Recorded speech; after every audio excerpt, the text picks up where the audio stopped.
Hello, everyone, and welcome to today's roundtable discussion, Diversity in the Arts, Artists of Color.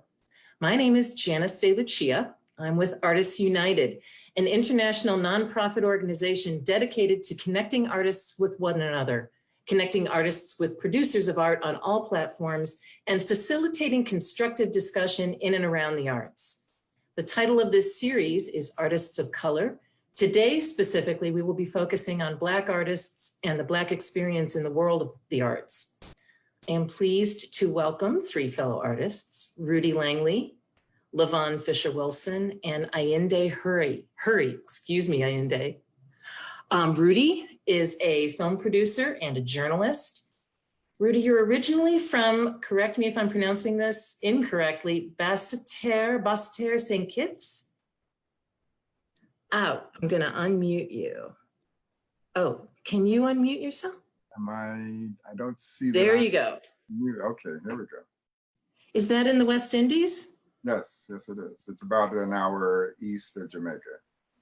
Very good.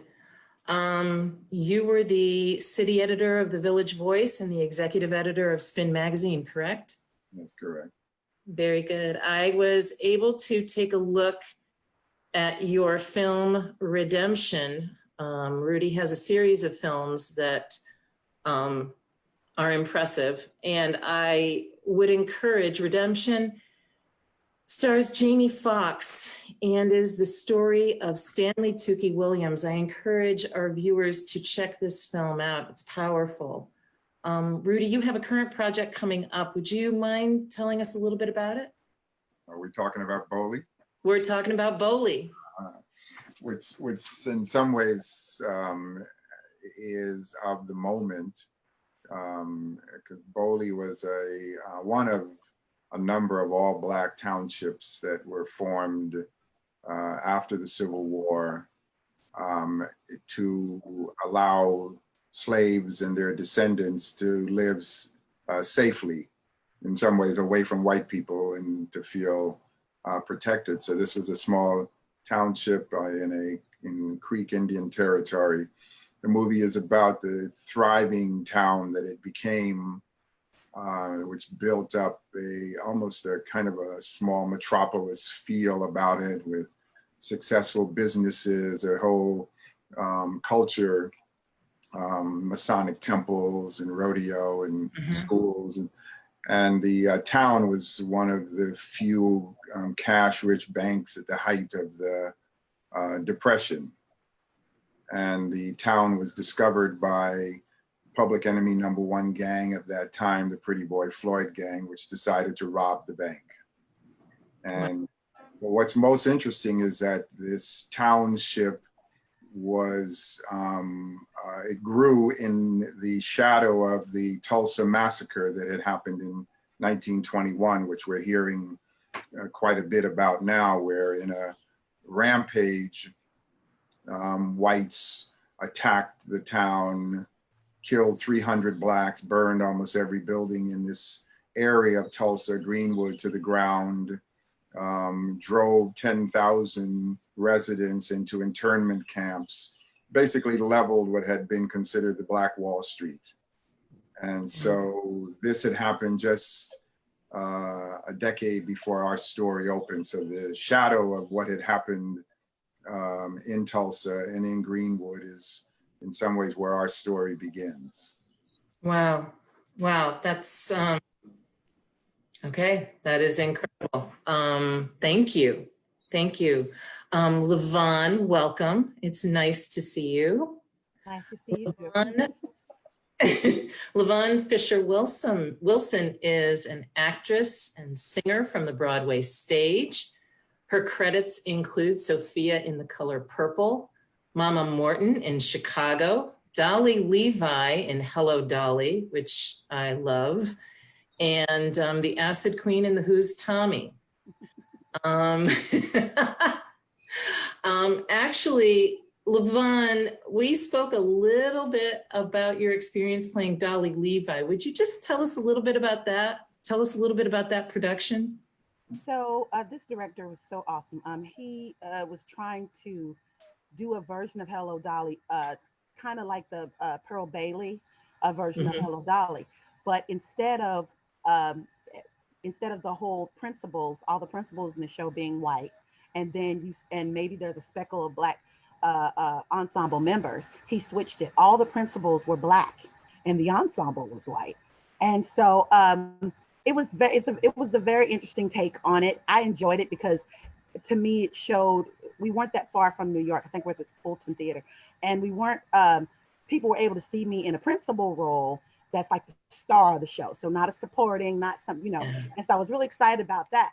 But a lot of it was in Amish country, and a lot of people couldn't get past, you know, the Barbara Streisand version of Hello Dolly. There's this one kind of caricature role. Dolly sets up for this one of the suitors that's trying to get married. She sets him up with someone who's unrefined, right? So that, and then she comes out and does this number because she wants him to look at her as his choice. Mhm. And so we were both, I was cast as Dolly, and there was another Black female great actress cast as this unrefined woman. So she comes out to sing Sweet Rosie O'Grady, and she's supposed to be this unrefined, kind of a street rat or whatever. Well, because of course she did what interprets that to her was she came out and sang it and was riffing and doing all kinds of, gospel, and then kind of she got a little ghetto. Anyway, so it made the audience like, how, this all white audience, And Mhm. so the director saw that. So my notes for another night was, well, could you do a little bit of that in Hello as Dolly? And I had to monitor my response to that Mhm. because I am a musical theater singer. I do have a gospel voice, and I can riff for the gods, but this wasn't that type of piece. And Yeah. I was presenting it more in the Pearl Bailey style. In other words, respecting the writing, the music that was there. Yeah. I'm going to put myself into it because I'm a Black woman. So I'm going to bring something earthy to it. But what the other young lady did was she kind of made it caricature. She made it kind of minstrelly, which, like I said, so that it made me look refined. I get it. But for me to then turn around and not be refined and gospel it up or riff it up to make these all white audiences comfortable with me being in this role was not something I was willing to do. And he actually told a lot of the principals that. And so we kind of all got together like, why do they want to like shuck this up? Like, why do they want to turn this into a gospel musical in order for them to understand? And I remember telling you we had a talk back, and there was this man, white man, he raised his hand. He's like, I just don't know if I believe, you to be Jewish. And that was the only thing he could come up with. And I said, wait a minute. I said, there are Black Jews. Don't limit me. But he wanted to say white, but he was getting around it. And I was like, no, they're Black. Sammy Davis was Black. I was kind of laughing it up. But those were the kind of obstacles that we were up against because all the principals were Black. And it was interesting. And so when the director told me that, I had to kind of monitor my response to that because I didn't want to come off as an angry Black woman, and say, how dare you? Like, why do I have to? I actually have a master's degree and a bachelor's degree in musical theater. I do know how to act. I do know how to portray a role. I do know how to sing and respect what's on the page and add a little of myself into it without totally making it caricature, Yeah. And so that was kind of the obstacle with Hello Dolly, but people loved it. I was telling you, I had a little group of little white girls that came back, saw it 7 times and came back with flowers and loved what I did. So the success of me being that role, it shined through all that obstacle. Yeah. Thank you so much for telling that story. Actually, and Ayinde, I'm coming to you. All right. Bring it. I'm ready. But I did want to say one thing. I've spoken to each one of you about my approach to this discussion, and actually my, I guess I want to call it my humility around this, because I'm facilitating a discussion with the three of you, and it's a world in which I want to acknowledge that I don't inhabit this world. And I'm actually basically, I want this conversation to, I want none of us, don't worry about politeness. Don't worry about saying things in the right way. There's no need to couch any words here. Make yourself comfortable, but no need to couch anything. And so, Ayinde, Oh, here it comes. See, that was the setup. She's gonna get real now. Come on, Janice. Come on. Come on.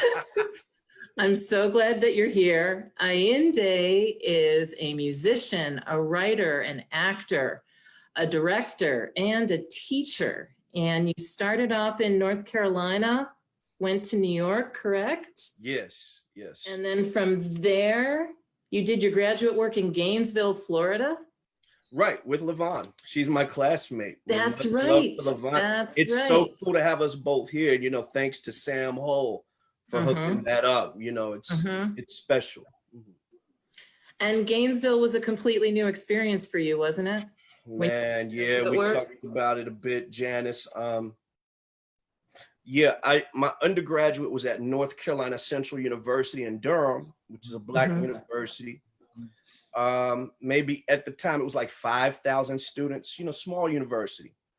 And then I received, my university was 1,600, so. Yeah. Oh, so there you go. Yeah, relatively small. Yeah. And so you take the size plus all Black students. So, you know, everything on campus was Black and proud. And we loved it, you know. And then I go to UF, it was like 40,000, and Black doesn't matter so much. But however, you know, it was in Gainesville where I got my kind of diverse experience, surprisingly, which helped to define the kind of art I do now. And don't leave out the locks. That's all I'm gonna say about that. The locks, yeah. Beautiful locks. Yeah, I think Janice up to school in. They were the beautiful. locks. And I was like, oh, look, and you know, I'm from Kentucky, so I'm not gonna talk no more, but I'm just saying, don't forget the locks. You're fine. No, it's good, LaVon, because Janice and I commented on that. And the whole thing about me not getting the role of Paul in 6 Degrees. I don't know if you remember. Yes. Yeah. Yes, so Janice and I mentioned that. So it was a culture shock, Janice, but in a good way. Surprisingly for me. Speak a little bit more about that. Yeah, because it made me more well-rounded, my vision of people.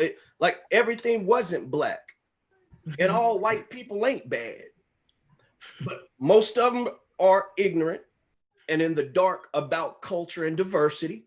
Yeah. And I found that there were some white people, and you know, I'm not going to make white people out as like the antagonists of this particular discussion, but it does matter because I believe theater in America is controlled by white. Yep. Okay, fact, not fiction. I mean, Black people had to fight to get in film and on television. We had to put on blackface just to get in the door. And then years later, now we don't have to do that, of course, but you know, that's another story. But it helped me realize that, hey, there's some beauty and power and significance in not just Black, but Asian, Indian, Latino. And it was cool, like, you know, my father, and again, I mentioned too, he was the percussionist for the Last Poets. And for anybody who doesn't know the Last Poets, they were the revolutionary group out in the late 60s, early 70s during the civil rights movement. It was that Black power movement. My dad was the drummer, so I come from a line of revolutionaries, so to speak. It's in the blood. So when I got to UF, I kind of had to see the world in other lights, but still bring my knowledge and passion of culture to a place that didn't have it. And therein lies the challenge. Yeah. There is the challenge. And you're talking about the worlds that opened up to you and being able to see the beauty of other cultures. And I'm not trying to beg the answer here, but I'm also assuming it wasn't all rainbows. You know, it wasn't all about seeing the beauty of all the other cultures. It wasn't, because at the same time, I did had, you know, LaVon and we still had to fight that fight like, hey, we're capable of more significant roles than the slaves in the background on stage. Okay, hey, guess what? We could do Shakespeare too, but you got to give us a chance. Hey, man, y'all are doing a lot of plays in this university that are just really white. Can we diversify it up a little bit? And then came, I have to give props to Mikkel Pinckney, because he was our saving angel and he was head of diversity. And I think LaVon, myself, LaVon, and Mikkel, it was kind of like the same time, if I'm not mistaken, LaVon. We were all getting there because the theater department recognized, yo, we just too white. We need some diversity. And they got that angel, Mikkel Pinckney, and he was the spearhead of all of this. So they wanted it, but which was a good step, Janice. They wanted it. They just didn't know how to do it. They didn't know how to do it. We had white directors that didn't know how to cast black plays. And I say black in general. They couldn't do August Wilson plays and Intozakis. So they bring in Mikkel to do that, and they supported it. But it goes back to me saying there's just some people, white, black, Asian, or non-different, that just don't know sometimes when they're making statements that are like, yo, did you really say that to me? You know what I'm saying? And that's what we were dealing with. And it was a struggle, probably still is. I was going to say that. I hope all that makes sense. I went back to UF as a guest artist for Tony's 20th anniversary last year, and I played Motormouth in Hairspray. And one of the young men that played the son of Motormouth, Seaweed, he was a grad student like us, and he was having trouble with his thesis being something, actually getting a role for his thesis. You know, the thesis is what you write. That's your they actually are supposed to bring in shows that cater to the class you have that needs to support you. And they did not. And I have yet to talk to Whitland and find out if he actually graduated.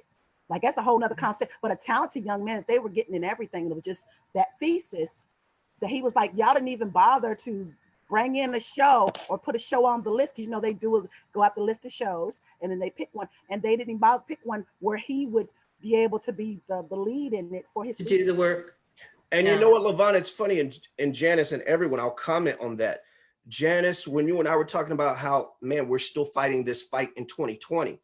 LaVon, that's the same thing I went through, and I graduated in 98 with you. Janice, Rudy, I went through the same thing. As part of that program, you have to play a lead role, and then you keep a journal. It's part of your thesis. Well, because I wouldn't cut my locks to play Paul in 6 Degrees of Separation, I was stuck. And I never forget my professors looking at me at our juries. They called them juries, where they all talked to us how you did for the semester. And they looked at me like, well, look, you know, Ayinde, if you don't do a role, we can't give you that degree. And I was like, well, you didn't give me a role. They kind of look, well, you got to do something. That's not my problem. However, I will say this. Just to be absolutely clear, Ayinde, you had dreads, and they asked you to cut your dreads, and you had also let them know that was not a possibility. And Janice, our graduate advisor at the time, he was an amazing director, cool dude. I love him. But he wanted to cast me as Paul in 6 Degrees of Separation as part of that thesis role. He assumed I had locks halfway down my back, and he assumed I was going to cut them for the role without having that conversation with me. Like, hey, you know, will you cut the locks? No, okay, let me come up with another play to direct you in. Instead, he assumed, and on the audition application, where it asked, will you change your appearance? I put no. And he felt some type of way. And because I didn't cut the locks, he cast some undergrad dude and left me out there. And then when I get in juries at the end of the semester, they all got a problem. Well, you haven't done anything here for us to see your acting ability. I said, well, y'all wouldn't cast me in anything. 20 years, that was over 20 years ago, and the problem still persists. And the departments bicker, They have more, the staff is a little bit more diverse. Michael's still there. And it's still happening, man. Still having the same problem. Well, I think actually this brings an important point. And so, Rudy, I'm going to direct this to you at this time. So looking back, your career spans, when did you start producing films? 1994. So we're looking at a 25-year history. Yes. And what changes have you seen in the past 25 years for casting Black actors? And actually, I'd like to hear about both casting Black actors in roles that are intentional for a Black actor, but also colorblind casting. Does colorblind casting exist? Well, I'm not sure what colorblind casting means as a phrase, but I'm gonna put that aside for a second. And okay. And your first question, yes, there has been a significant change. And for two reasons. One is because there has been an influx of Black talent behind the camera. It's producers, directors, writers, good. who are writing parts, or who are casting, or directors who have the power to be able to cast in a particular way. There isn't at the executive level yet, and at the finance level yet, that kind of power. But the fact that you have Black directors who have a certain power, Ava DuVernay, Denzel Washington, Barry Jenkins, F. Gary Gray, I could go on with a number of directors who have earned a certain authority because they've made movies that have made a lot of money. And that success has given them a certain amount of say over the films that they create and the way that they cast those films and who they cast them with. You have Oprah Winfrey, who has asserted a certain kind of authority. You have Tyler Perry. Forgive me for adding Tyler Perry to the mix. But, you have Tyler Perry, who makes, he makes what he makes. I'm not going to say more about what he makes than that. But you do have that, and look, he has considerable power, and that creates a certain opportunity. You have the Antoine Fuquas who, have made big successful movies, and they have a certain kind of power. So I think there is that. What there is as far as colorblind casting, which there is now, I would say incrementally. I think I understand what you mean by that. Yes, yeah. It's incremental. It's, yes, you can cast Denzel as a white guy all day long. You can cast him as a lawyer. You can cast him, in those roles. Will Smith is not just colorblind, he's kind of colorless. And so, he can play a certain kind of character that isn't, other than Bad Boys, he's Will Smith. He's not a Black character. So you do have that. What you don't have, in any significant way, a recent example of it is that it took Spike Lee to make The Five Bloods, you could say colorblind in the sense that that's a script that was written for white actors. That was a white story, and Spike turned that into what we see of that. But what we should actually, in some ways, erase this term colorblind and just create characters. If you were to say, are there projects where it's just characters? It doesn't say in the screenplay. I thought we had gotten to this point when Lou Gossett won the Academy Award for An Officer and a Gentleman, because that was a part that was written for a white actor, and Gossett was cast in that role. You would have thought that that might have been a moment where it was clear that you don't have to say in the screenplay, this character is white. You just have to simply create the character and cast it, you know, in a certain way. There isn't that just yet. There's more of it that is happening, but it's happening in such small incremental ways.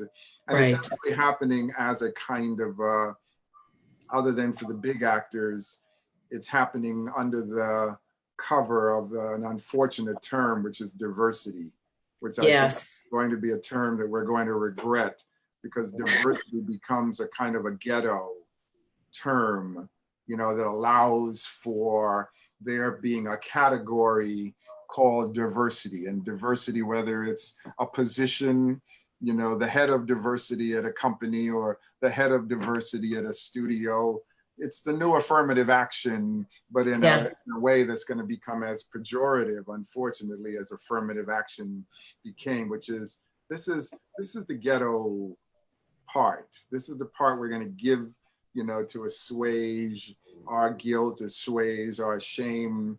This is what's going to make us feel better that we have, you know, committed to diversity. And I think that there is something else to be pursued, but we haven't gotten to the colorblind of it yet. I doubt that we ever will actually get to the colorblind of it, to where they're just actors being cast in parts regardless of color.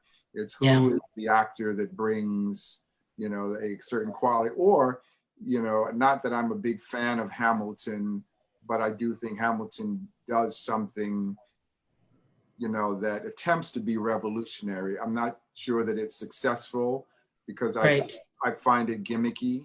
You know, that it is pure gimmick, and it's not done for me anyway.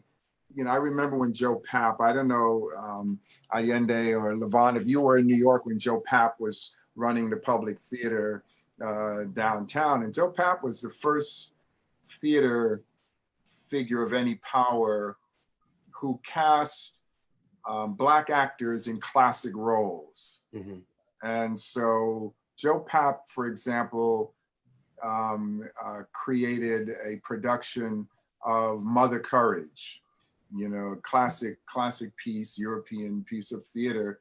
And he cast Frances Foster in the lead in Mother Courage. He didn't ask her, LaVon, to your criticism, to be Black in the part. He didn't ask her to black up the part and play it in it. He said, this is this classic piece of work. You are the actress that I want to play this, and now you perform it. And so there was a lot of theater that was coming out of the public at that time, which was the definition of colorblind, if you will, which is Joe Papp said, well, why not? Why shouldn't I cast, you know? And I think that there's something in this part. There's something there about that time, and about, there's something there, I don't quite know what it is, about innocence and innovation. There's something around that. Now there is so much pressure layered on everything. And as you said, I mean, it's difficult to hear, but I agree with you. You said diversity is the new affirmative action, and we're going to be speaking to diversity, but what we're going to see remains to be seen. Let me ask this of Ayinde on, because you know your experiences are quite familiar, and you know the walls that you have described coming up against are unfamiliar to even the best intentioned of our white friends, and they are completely unaware of the broad range of gifts that we bring. You must feel that, LaVon. I must imagine that, you know, to be perceived as a Black actor as opposed to an actor who has a broad range, who might want to play, you know, those classic parts and not play them in a minstrelsy kind of way, but that must be the place that you must come up against. And whether it's ignorance, which I don't find that a comforting word, that they're ignorant of those things, certainly not in this day and time, that there should be ignorance about Black gifts.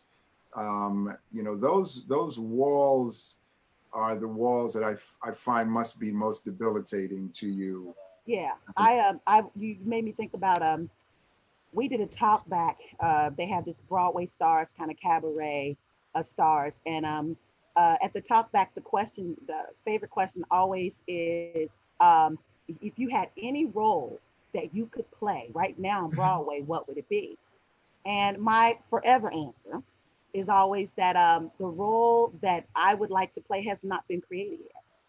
I said, because most of the roles for my type, because everybody has a type, you know, and I'm usually the big belts and black girl that sings the 11 o'clock number. And usually that character is downtrodden, you know, like Carolina Chain, she's a maid. When I did Newsies on Broadway as Meta Larkin, she wasn't related to anybody, because, you know, we're not usually, if we're in a supporting role as a big black belting singer, we're not related to anybody, you know, so she had no connection, family connection, or she's downtrodden, or she's an animal, or whatever, you know, you know, like the Lion King. And so they said, you know, what role? And I said, well, it hasn't been created because there's not been a leading starring role on Broadway for a full-figured Black woman who, or a full-figured woman who has a love interest. Don't nobody ever love a big woman. And, you know, that has a love interest, and she's successful. Not this downtrodden story. Yes. She's successful. Her family is successful. You know, her love interest is a husband. You know what I mean? That's in the family. That positive look at the Black family, and it just hasn't been written. Let's write it, LaVon. I got you. I know, right? I'm right? serious. Do it. I mean, that's amazing. Yeah, but LaVon, let me say this. I could see you as Lady Macbeth. Thank you. Hello. Yes, I could. Thank you. In that part. I am Yes. possibly And why not see you? So the part actually has been written. The question is, will you be cast in that part? And that's what I'm saying. So that's what I meant by it hasn't been written, because a lot of times, most of the time, that role is not cast with my type. Yes. So that's why I said, okay, you don't want me in those roles, or, you know, perhaps that's not because my master's degree is in theater, straight theater, no singing, no chaser, straight theater. Okay. So I'm capable of doing that, you know, but if you're not going to do it, then people say, well, we need to write our own stories. And I get that. I believe that wholeheartedly, we need to write our own stories. But I also am with you on that. Yes, there are stories, but Janice and I were talking about this earlier. You almost have to find a director willing to risk the commerce or risk whatever to take a chance on someone that isn't Audra McDonald, you know, that isn't Viola Davis, that isn't, you know, you have to take that chance. And Felicia, like, is Felicia Rashad an icon? Lisa Rashad, yes. But at this point, they're about names and about butts, how many butts are going to be in the seats and the tickets that are going to be sold. And it's not even about the caliber of talent most of the time. Right. So, well, I have a couple of questions from our audience, which is nice to see. And this first one is for Ayinde and LaVon. How did being the first step, let me get this right. How did being the first step in diversity affect your overall school experience?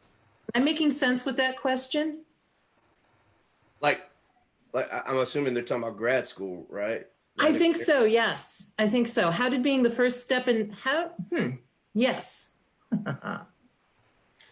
How did it affect, say it again, Janice, how did it affect what? How did being the first, and I'm trying to, well, I understand what you're saying. I think I just need to hear it again. How did being the first step in diversity affect your overall school experience? Got you. I see what he's saying. Yeah. Who you want to go first, LaVon, or me? You can go first. You go, because I feel like at UF some things were catered towards me, whereas they weren't towards you, and I didn't appreciate that. But we'll talk. Oh, really? Oh yeah. All right, here it comes. I need to go put on my baseball cap. Wait a minute. Hold on. Let me And I don't say that. I don't say that in a. let me go a little bit undercover here. I just because I was able to. I was. I was. They saw the talent that I had, right, and that I could transcend. I could play these different roles that were played by white women and so they were able to put me in stuff. I didn't have to cut my locks. I didn't have to do, because I was actually trained at an all-white school. Like, I left an all-white school as opposed to like how you were at all-black school. I was at all-white school. My undergrad was 1% minority. Wow. So I learned how to work the system, in an all-white world. So when I got to UF, a lot of stuff there were things that sort of catered because I could easily transition over. And I did, like I said, didn't have to cut my locks, didn't have to dress a certain way, didn't have to change the slang or my Kentucky twang, or you know what I'm saying? I know. So, yeah, but you go ahead and tell your experience. Yeah, and I'd love to talk with you more about that, because I feel you on that, LaVon. Like, and I think Janice, what we're saying is, LaVon and I were the same grad class, but we were going through different struggles for different reasons in different types of ways. For me, it was a struggle. Like, there were times when I would close Mikkel's office door, just cry. Okay. And I would tend to think I'm a tough skin, but and the tears were from frustration for people. I'm like, really? I'm dealing with these kind of people that don't see this? They're approaching me like that. They want me to hold a piece of chicken in one hand and watermelon in the other, and then feel some type of way when I feel some type of way. But at the same time, Janice and everybody, it was the greatest thing that ever happened to me with my approach of the arts, because I already had a strong sense of self, but now I had to have a strong sense of everybody else. And that was tough. But at the end, we get through it, and then you say, now I get it. It was, for me personally, and all of our classmates had different journeys in this program. But for me, it helped me because I felt like it made me more well-rounded. I had never performed a Shakespeare play in undergrad at my Black university. They didn't do it. But if I were to go back now, I would definitely cast a stage full of Black and Latino actors in classical roles. So even Othello was not something that was done at your university? No, Rudy, let me tell you. Or any other. My undergrad, they did great pieces, but not one classical play. And we had a professor on staff that had his own Shakespeare company in Chapel Hill, North Carolina. And he was an amazing director, but they never did it on the stage at North Carolina Central University. Whenever I talk to Black actors, especially from that era, all I hear is August Wilson. That's it. August Wilson. And there's so many more. It's not, August Wilson, though I love his work, don't get me wrong, he's like the Martin Luther King of icons in theater, But there's so many powerful Black playwrights out there doing amazing pieces.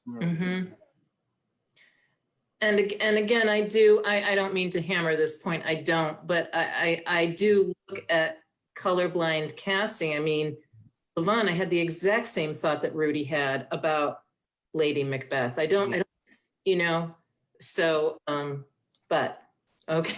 And to answer that question, or Mother Courage, you should look at Mother Courage. Mother Courage. Yeah. Did you see the version of Mother Courage? I was talking to Janice about this that Tanya Pinkins did. No, that was on Broadway. I think it was last year. And there were certain things that they asked her to do that she felt was borderline what we're talking about. And so she got so frustrated, she kept trying to have conference and talk to the director and talk to different people to not black it down. You know what I mean? She just had a big problem. And so she felt like she wasn't listened to, and she quit that show on Broadway. And so one of my good friends that originated Keisha Evans, she originated the role Asaka in Once on This Island. She's on the CD, her voice. She replaced her in Mother Courage and finished it well. But when Tanya did that, I was so proud of her, and yet I was so scared for her, because I was like, are you gonna be blackballed? You know what I mean? Is this gonna be something? Because sometimes we can't stand up and say, we have to monitor ourselves. And she refused to to herself. I was telling Janice when I was giving those notes about Hello Dolly, I said I had to pull the Claire Huxtable and just go, okay, just keep my mouth shut. And As opposed to, So, LaVon, correct me what's the conversation that you would have liked to have? Thank you, Rudy. When you were either not heard or you were asked to black up that part, what would you like to have said in response? What I would have liked to have said is that I loved the role and I loved the story of Hello Dolly, and that I've always felt that it was a human story, not a white Jewish woman story, not a black. It was a human story of a matchmaker just trying to get it, and so I wanted to respect the text. I didn't want to bastardize it. I definitely want to put myself into it, but I didn't want it to get borderline to where you're almost changing Dolly's journey by kind of shucking and bucking it up so that this audience would accept me in this role. They should accept me in this role based on the fact that, I nailed it with the classical, the classical version. I nailed the classical version, and I put my own comedy and spins on different things, but I still respect the text. And to riff it up or to do it, to me, is not respecting the beautiful words that are there.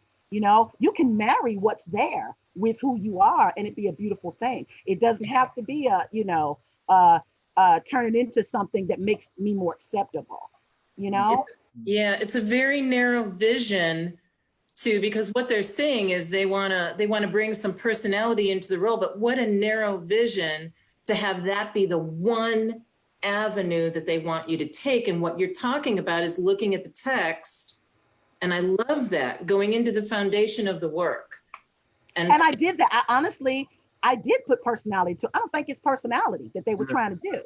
I don't think it's personality. I just think they really wanted, back in the day when minstrelsy was around, they loved to see us on stage making fools out of stuff, because then that was funny. That was then it's good. Yes, this is how I like to see them.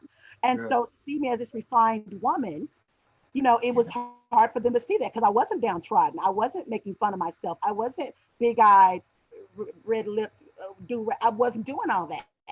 And so I put personality to it. Like I said, people came back 6 and 7 times to see it. And there were moments just with my own personality, because a lot of times, and directors tell me this all the time, I'll go into an audition and I will read a monologue in a way they've never heard it before. And I remember even with Newsies, I hadn't seen Newsies yet. And I went into the audition and the director died. He was laughing his behind off. He said, okay. He said, I'm gonna give you a call back. He let me know. He said, but I want you to go see it, because how I interpreted it wasn't even like how they was doing it on Broadway. So I pride myself on finding those nuggets inside the text that makes people go, oh, wait a minute. Now I didn't even think of that, could have been said that way. And I took them on that journey. So I was able to do that. I didn't need the shucking and bucking. I just didn't, So let me ask both of you this, because I've been in a room where two major Hollywood executives who will be unnamed at this moment, and my producing partner was Quincy Jones, and we were going to adapt Charles Gordon's play No Place to Be Somebody with a young writer named Ronaldo Pavad, whose play Cuba and His Teddy Bear had opened on Broadway, young Puerto Rican writer whose play had opened on Broadway. And we were in the room and we were going back to this fascinating play that Gordon had written and Pavad was going to interpret. And the executive, one of the two executives asked this question: are Black people really that complex? Oh my God, sorry. When I hear you, what context? There is no context within which that question can or should be asked. Exactly. But you know, I was trying to understand. There is no context where you can ask, do Black people have the complexity of humanity? Because whether you are a working man or a poor man, or you're a, you know, a very wealthy man, you have complexity as a human character. And so, and they were asking in reference to the play again. No Place to Be Somebody. I know you probably read it years ago, right? Yes. But talking about in reference, like, and the writer was now describing how he was going to present Gordon's play on film, and he had opened up the rich textures that was there in Gordon's play. But the fact that that question was asked, I think, is always a question in the room. What was the conversation after that question was asked? What was the conversation? Yeah. What was the response to that question? The conversation, there was no conversation after that question. That was a conversation stopper. Because at that point, there is nothing. What will you say? If you answer yes, Black people are that complex, then you are complicit in that kind of thinking. But and so I think that's how Black actors are seen, that they're not as actors that complicated. They don't have, even in bringing any of their aesthetic to the part, they don't have those layers of complexity that a Meryl Streep has, or, you know, any of the white actors who they don't intrinsically have that complexity. So therefore, they exist in the minstrel lane. They can sing, they can dance, they can be broad, they can be personality, but the levels of complexity of character is what is being questioned. All right, so that happens in many rooms. I have a question. If I were the person in the room, if I were you, in other words, and that, let's say I'm describing a script and I'm going into the complexity of these characters, and these characters are Black or whatever, and somebody says to me, do you think Black people are that complex? What would you want me to say? In other words, I'll give you just a little bit of a hint. Yeah. Miles Davis was asked once, is there a Black aesthetic?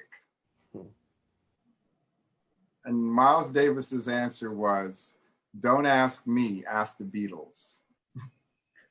Oh, wow.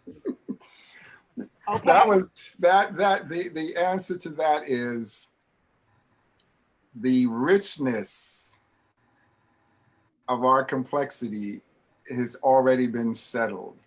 Yes. It's not a question. It is there it first of all is established by our birth, that we are birthed of the same psychological complexity as you are. Mm-hmm. Right. We are birthed of the same psychological, emotional challenges that you are. And it's there in the body of our culture. Do you get, I think what I'm most, if I was going to say this directly, I guess what I'm asking you, Rudy, is when you say that was a conversation stopper, that was a conversation stopper for you. Are the rules different if I'm in the room as a white person? And I'm not trying to be dense about this. If you're in the room being, if I'm the person who's producing the film, or, you know, trying to get this film produced, excuse me, I'm not trying to, I guess what I'm saying is part of what's going on is I'm in the room very often where comments like this are made, and I'm trying to figure out, I'm sorting through what my role is and what my voice is. And what you said, if you were in the room, and I hope I'm not making this sound silly, but if you were in the room, it's like, I'm not going to dignify that question. But if I was the person in the room, I'd want to bring the point home somehow. Is that counterproductive? So I'm going to turn the question back on you and say, what would you say? I was confronted with this situation, and I spoke to Ayinde about this yesterday. And I was with a client, and the client in essence said, I mentioned this panel. And the client in essence said, I don't see what's going on. I just don't see what all the hullabaloo is about. Like, I don't see. Oh, and you just told their age by saying hullabaloo. So there's that. That generation, you know what? That's that generation that feels like, well, I don't understand what the big deal is. You work hard, you do good, and good things come to you. It's them people. And I say them people, it's a certain age dynamic that doesn't feel like there's systematic racism. It's that age that doesn't feel like there's any problems, that why are we making such a big fuss about this? And it's that age that wants the good old days back. But okay, I'm done. Right. No, we hear you, LaVon. That's exactly what I. What did you say? Well, I'll explain. It was a Zoom meeting. And I think my face, as you can tell from when you told your story, I don't have a poker face and I don't hold things in well. So when this person made this comment, I think I went pale. And he saw on my face, but I did not say anything. I didn't say anything. And basically what happened was, if there were a soundtrack to the conversation, you would have heard like the screeching of brakes coming and a backpedaling and a reverse, because it was like being at the table with my parents and somebody brings up politics and all of a sudden the conversation just stops. So the conversation stopped, but I did not say anything. And I told Ayinde, I'm not comfortable with not having said something. So now let me ask you this question. Why did you not say anything? Here's my thing. My thing is, hell yeah, we are complex. If you think about a people who got ripped from Africa and brought here as slaves to basically make the commerce of America, make them wealthy, and then all of a sudden we were Lincoln freed us, but some people didn't know it for 2 years, and then finally, when they did know it, but there were no jobs, there was no anything. So then there became this thing from slavery. All of a sudden, you were free as long as you didn't do any criminal activity, because criminal activity took you straight to jail. So then in jail, you were then slaves again, because you were, it was free labor, and then you have all these families of these women that don't have their husbands and don't have Black men inside the homes. Then you have the children growing up where the property tax from where they live are paying for their schooling, which is basically nothing in these little red line areas. But then the property tax in the white neighborhoods were, funding those schools, and those schools are getting everything, and everything's great. You think about all the things we went through as Black people, and then Black Wall Street, we finally get a spot where we're thriving, and then everybody gets killed and it gets burned down. Everything time we try to produce something, it gets burned down. Think about all of that we went through, and there's still some of us that our ancestors survived and thrived so that we could thrive, so that we could keep progressing. But at the same time we're progressing 400 years behind white people and other people. We're progressing without being taught about wealth and keeping wealth in the family and all that, and taught about how to save and how to do all those things. And then you think of the drugs that went through our communities when we were thriving. So you think about all those different things, because as Black people, I read something on how each time we have these traumatic experiences in our life, it's in our DNA. It goes into our DNA, and it gets passed down for generation. And these generations, there's still people that, we still thrive in every sport. We still thrive in academics. We still thrive in science, technology, and entertainment. And yet we could be somewhere unarmed, and a police officer who doesn't know how amazing we are, who doesn't know if you're a good Negro or not, who doesn't know whether you thrive in science and technology, just sees you as a threat, your skin color as a threat. And we still have to battle that, and still have to monitor ourselves. Don't resist, don't do this, don't do that. And that's all crushed into us. And yet we still find ways to have joy. We still find ways to have growth. We still find ways to be creative. And you think we're not complex? Now that just sounds crazy. That just sounds crazy. And and it makes me mad to even think about that. I think there's a fear of our complexity, is what I think. And that's the reason why maybe only one of us is in a show. Maybe two of us in a show. Because if it's too many of us in a show, we will overshot. Everybody be like, that show was nice. What's going on with that one right there? Because they turn it up. They taking this show to another place. And they're like, wait a minute, that's not what we want our show to be about. I think there's a fear of our complexity. So for someone to say that, that's flatlining. That's it's not ignorant as much as it is. I can't think of the word of it. That what that is to even bother to ask that. Like question. A disconnection. No, it's a disconnection of proximity. Like you, as artists, we have to be sensitive to what's going on around us, not just the immediate surrounding, but the world and people. It's a disconnection. And I think that's why actors of color bring such an element of soul to things we do that bring people together and say, wow. And everybody can't have that element of soul, but people of color do. Black, Latino, Asian. Now there's a white folk with soul too. Don't get a brother wrong. I'm just saying, percentages and averages, we win that one. It's power. It is powerful. It is. And I'll give you an example. Here in Oklahoma City, recently I went to see a show. They did, what did they do? Annie or something. And mind you, it's mostly a white audience because I play a game when I go to spots that are mostly white. I count how many black people in the audience, okay? And this particular night, auditorium full, just downstairs. There's probably like 3 of us there. But in shows, I react. If something's funny, I'm like, duh, I might laugh for 3 minutes if it's funny. And I had white people in front of me turning around like, how dare I react in a theatrical setting? I'm looking at them and I told them like, yo, I'm sorry, it's funny. You know what I'm saying? And it's that. Yeah. The soulful element, the feeling okay to laugh, cry, get in the aisle and do a cartwheel and jump up and clap if those actors, performers, if that film makes you move like that. Yeah. Yeah. So yeah, we're complex. So let me ask, rightfully so, but I think we got off of Janice though. Rudy, Rudy asked Hurrey.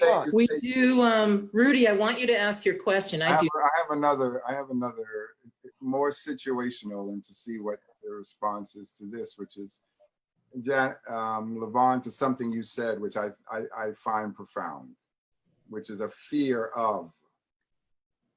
And I think that a fear of our humanity underpins much of what now is institutional racism, and particularly institutional racism as it's practiced by liberals and those who define themselves as liberals. Because I don't know that there's really a difference between those two, because their origin is the same, which is a fear of our humanity. That fear. So let me tell you something I heard. There was and I think it's a TED talk, a well-known, and I wish I could draw her name up now again, well-known white woman, inspirational speaker, was speaking to a largely white audience. And she asked this question: how many of you would like to trade places with a Black person? How many of you would like to be a Black person? Yeah, Jane. No hand goes up. She said, I don't think you heard what I said. I asked you, how many of you would like to be a Black person or trade places with a Black person? No hand goes up. Everyone is sitting on their hands in this audience. She said, the reason why you don't want to be a Black person or trade places with a Black person is because you know exactly what the lives of Black people are like. And yet you have been silent, and therefore you have been complicit in their lives. You actually know you are not ignorant of it. And to what LaVon was saying, it feels to me like that fear of our humanity is what is the barrier. Because if you can allow that, it means you can allow for a lot of other things to happen. You can allow for, you know, the treatment that you've gotten in the theater. You can allow for having to be faced with cutting your locks in order to play a particular role. That fear, which means I am afraid to acknowledge your humanity, because I then can't maintain this structure that we have in place. And I then have to answer for all of the years that I have subjected the Ayendes and the LaVons to this kind of treatment. And I have to now give something up. And maybe that thing I have to give up is something I really don't want to give up. Okay, so. Wow, I hear that, Rudy. Yeah, that's good. A blatant question. And, you know, questions like that, I think is something too, Janice and I were talking about too, about, you know, a lot of white people are just uncomfortable with talking to us about how it is to be Black. Yes. And sometimes they're scared to say the word Black. Yes. You know, I had a situation one time with the director in New York, white director, and, you know, I was the director for this theater company of youth, maybe high school. And I just thought about this moment, you know, before the call, but the white director asked me to give a note to one of the actors, Black young actor, because instead of pronouncing the word ask, he was saying ask, like ask your question. Right. But she's the director, producer for the company. And I had another assistant director. She was white, matter of fact, 2 white females. But she can't, I'll never forget it. She came to me and said, hey, Ayinde, can you do me a favor? Go give Kareem the note. Tell him the word is pronounced ask, not X. And I said, why don't you tell him? Why I gotta tell him? And me and her went back and forth for a little bit. She's like, look, just ask him. Don't make this a big deal. And I said, okay. But I never did, you know, because I'm not gonna be that guy. You know, you tell him. Why are you scared to tell this young Black actor? Give him a note about pronunciation. You're a director. But why was it me? And it's kind of this along those lines to me. This nervousness and this fear is getting in the way. It's this if what I'm hearing is right, it's you are overly concerned about offending somebody. And I think that's usually something within your, like, if I were the director saying that, that's something within me. Because if I'm comfortable with myself, I can go up to that actor and I can say, this character would pronounce it, the word is ask, and this character would definitely say ask. You know? Because it's an educational moment. We're just talking about articulation, and actors, we go through it all the time. How to be more articulate, more, you know, the vocal volume.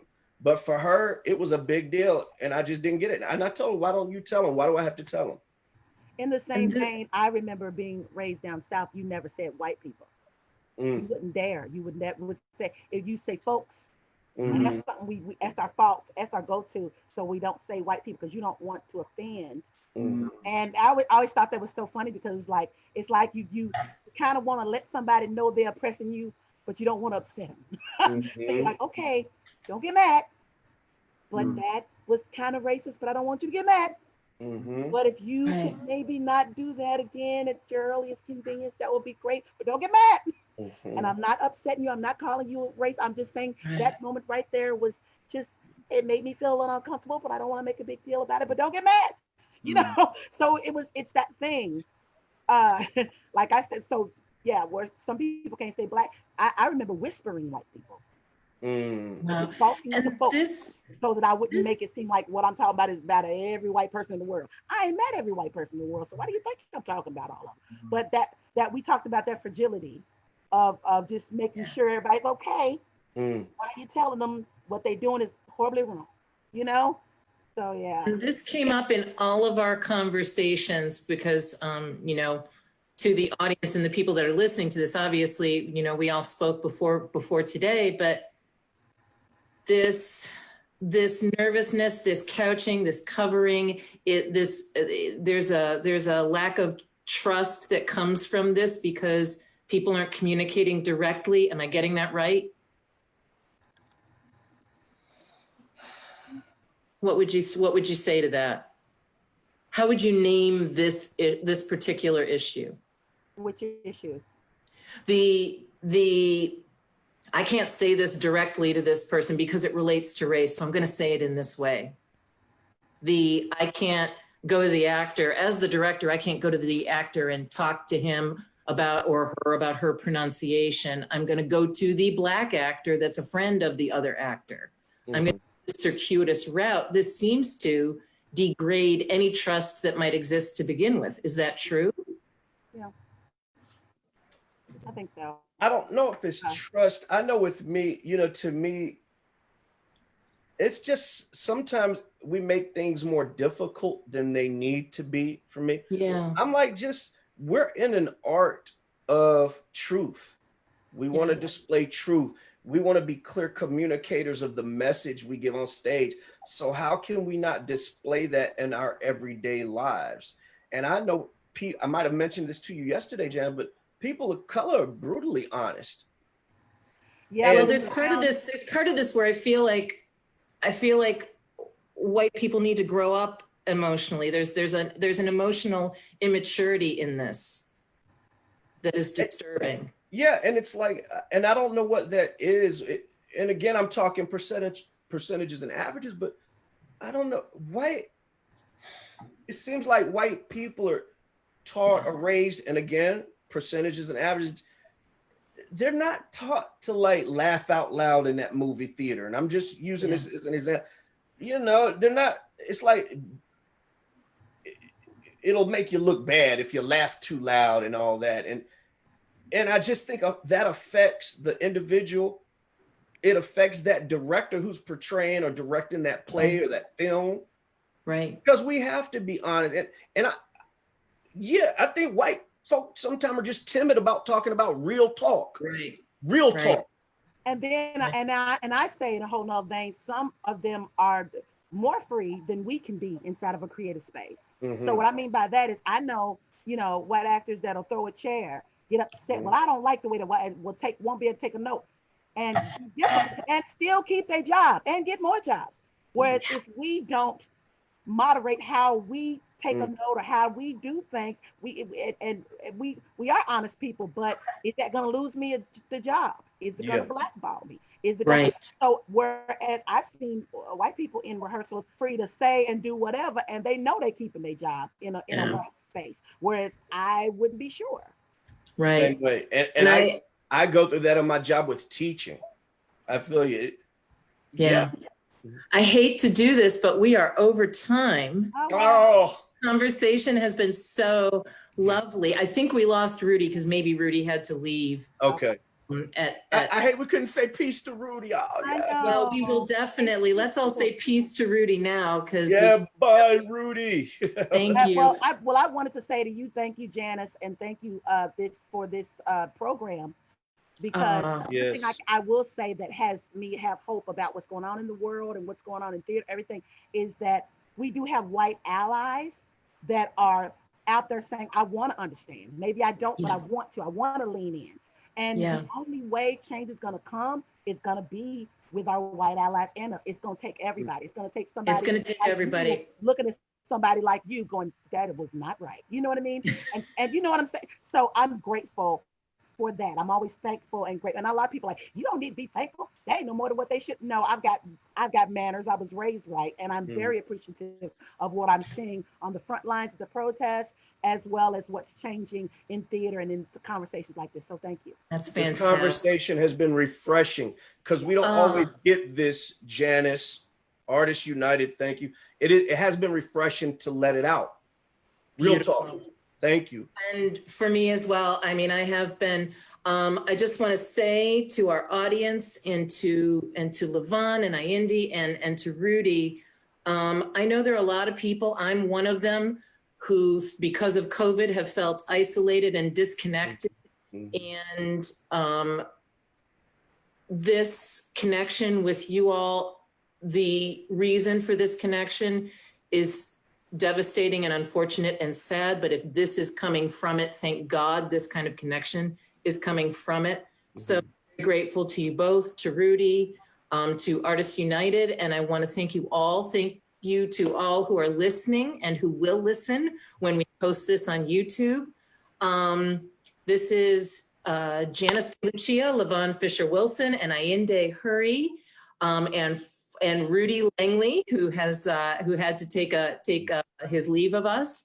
We will be back with another panel from Artists United shortly. We'll let you know when that next one's coming up. Thank you so much. Take care, everyone. Thank you.